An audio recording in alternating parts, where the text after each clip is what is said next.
Hello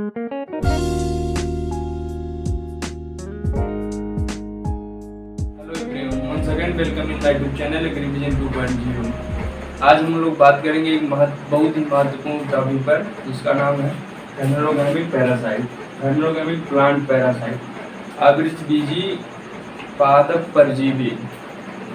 ये है आज हम लोगों का टॉपिक जिस पर हम लोग बात करेंगे। जैसा कि आप सब जानते हैं कि पौधों में बीमारियां मुख्य रूप से फंजाई, बैक्टीरिया, नेमेटोड, वायरस के द्वारा ही होती है, लेकिन आज हम बात करेंगे जिस टॉपिक पर उसके द्वारा भी पौधों में बीमारियां या कहते हैं उनका कुछ नुकसान होता है और प्रोडक्शन पर भी इफेक्ट पड़ता है।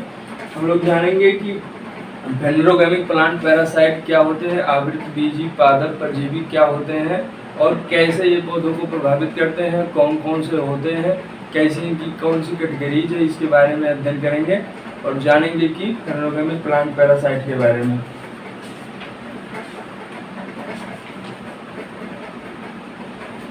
हेटेरोगैमिक प्लांट पैरासाइट वो पैरासाइट होते हैं, वह परजीवी होते हैं जो पौधों से ही अटैच होकर, यानी पौधों से ही जुड़कर अपना भोज्य पदार्थ प्राप्त करते हैं और उनसे प्राप्त होने वाले भोज्य पदार्थ से ही अपनी ग्रोथ एंड डेवलपमेंट करते हैं तथा पौधों को नुकसान पहुंचाते हैं, जिससे पौधे का ग्रोथ एंड डेवलपमेंट रुक जाता है, प्रोडक्शन भी घट जाता है।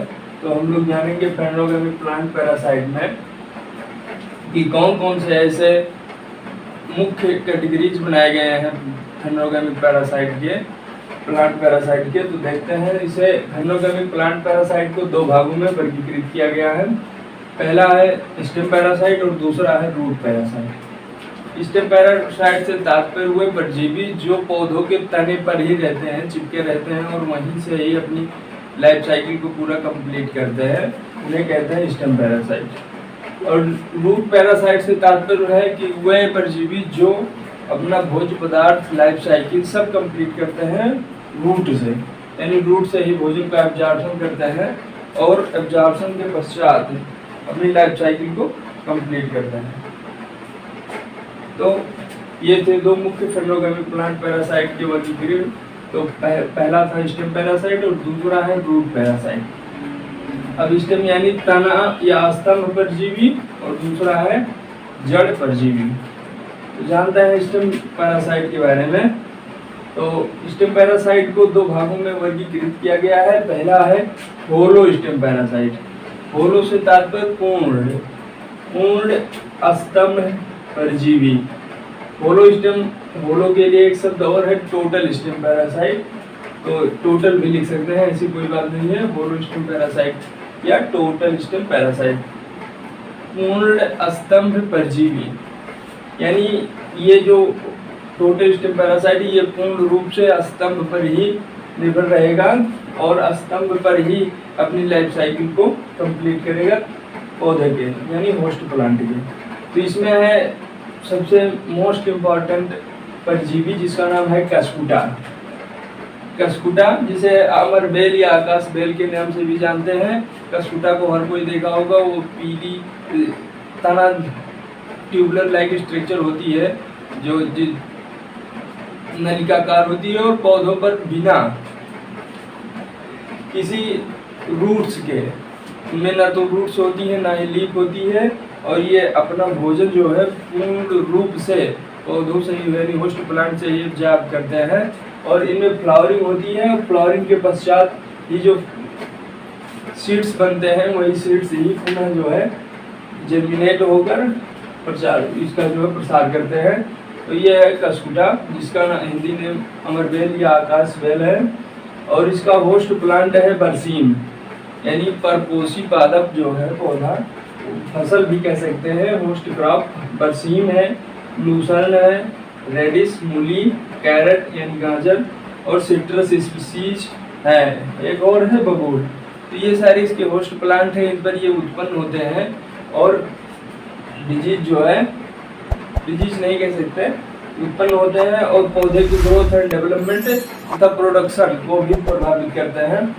ये पतली संरचनाएं होती हैं जो पौधे के तने पर पूर्ण रूप से चिपकती जाती हैं और चिपकने के पश्चात ये हास्टोरिया डेवलप करती हैं, जो होस्ट प्लांट में पेनिट्रेट करता है और वहीं से ही भोजन को ऑब्जर्व करता है, क्योंकि इसमें ना तो लीफ होती है और ना ही रूट होती है आकाश महल में। तो ऐसी परिस्थिति में ये कम्प्लीटली या कहते हैं फूड बना हुआ भोजन ही ऑब्जर्व करते हैं और अपना ग्रोथ एंड डेवलपमेंट करते हैं। कस्कुटा पतली पतली संरचनाएं होती हैं इसकी, जो पौधों पर चिपकी रहती हैं और बीज वगैरह सीड्स बनते हैं।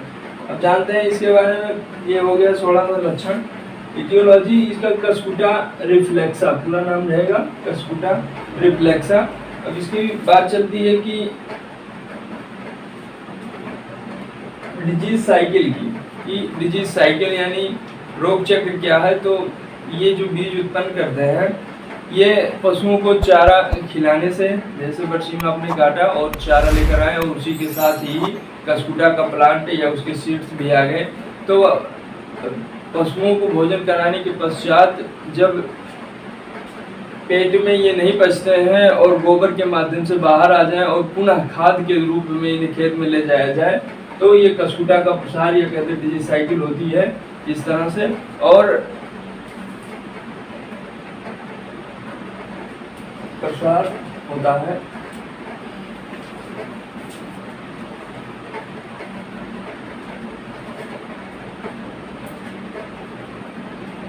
ये हो गया चारे के माध्यम से। दूसरा है, जैसे कोई पशु है और ग्रसित क्षेत्र से, यानी जिस फसल पर कस्कुटा लगा है उस क्षेत्र से जा रहा है, तो उसके पैरों में फंसकर भी या उसके शरीर में फंसकर ये कस्कुटा एक स्थान से दूसरे स्थान पर ट्रांसमिट हो जाते हैं और नए क्रॉप पर नुकसान करते हैं। हवाओं के तेज झोंके से भी ये एक स्थान से दूसरे स्थान पर मूव कर जाते हैं। तो ये था डिजीज साइकिल के बारे में। अब बात चलेगी मैनेजमेंट, यानी मैनेजमेंट इसका कैसे किया जाए कस्कुटा का। तो इस परिस्थिति में ऐसे सीड्स का उपयोग करें जिनमें कस्कुटा के सीड्स बिल्कुल ना हो। जैसे बरसीम की फसल को आपको सोइंग करना है तो बरसीम की फसल या सीड्स को ध्यान से देख लें, उसमें कस्कुटा के सीड्स ना मिले हों, यानी बीज ना मिले हों। ऐसे स्थानों पर या ऐसे बीजों का प्रयोग करना चाहिए। नेक्स्ट है, जैसे कोई ग्रसित क्षेत्र है और वहाँ से कोई पशु आ रहा है तो स्वस्थ क्षेत्र या जहाँ पर कस्कुटा नहीं लगा है उस वाले फसल क्षेत्र में उसे जाने से प्रतिबंधित करें, ऐसा करना चाहिए। और जो कंपोस्ट है यानी खाद, गोबर की खाद जो है, उसे अगर इसमें कस्कुटा के सीड्स हैं तो नहीं अप्लाई करने चाहिए, छोड़ देना चाहिए। और कम से कम 5 वर्ष का फसल चक्र अपनाना चाहिए, क्रॉप रोटेशन फसल चक्र अपनाना चाहिए। तो ये थी बहुत सारी एक्टिविटी या कहते हैं एग्रीकल्चरल प्रैक्टिसेस जिनके माध्यम से हम इसे मैनेजमेंट कर सकते हैं, प्रबंधन कर सकते हैं। नेक्स्ट है semi stem parasite. Semi stem parasite से तात्पर्य है अर्ध स्तंभ परजीवी। अर्ध स्तंभ परजीवी मतलब है ऐसे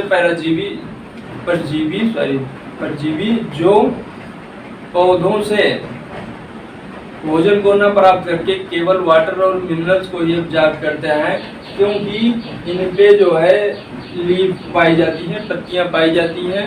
फूड, वाटर और मिनरल ऑब्जर्व करने के पश्चात ये स्वयं फूड बनाती हैं और उसे कंज्यूम करते हैं। तो ये सेमी स्टेम पैरासाइट में हेलोरंथस, जिसे सब लोगों ने देखा है, जिसे गांव में बांदा कहते हैं, आम के पेड़ पर खास तौर पर देखा जा सकता है, जिस पर लाल पीली रंग की फ्लावर्स बनते हैं। और उस फ्लावर्स में बीज बनने के पश्चात ही जब ये फ्लावर्स इतने अट्रैक्टिव होते हैं कि बर्ड्स यानी पक्षियां जो हैं इन्हें खाने के पश्चात अपनी बीट के माध्यम से जब किसी दूसरे प्लांट की ट्रंक शाखाओं के बीच में बीट करता है तो उसी के बाद ही इसका ग्रोथ एंड या कहते हैं सीड जर्मिनेट होते हैं और धीरे धीरे उस प्लांट पर ग्रो कर जाते हैं। तो इसका होस्ट प्लांट है मैंगो, गुआवा, सीसो और पीपल। ये मुख्य है जो इसके होस्ट प्लांट हैं या परपोसी पादप जो है ये मुख्य थे।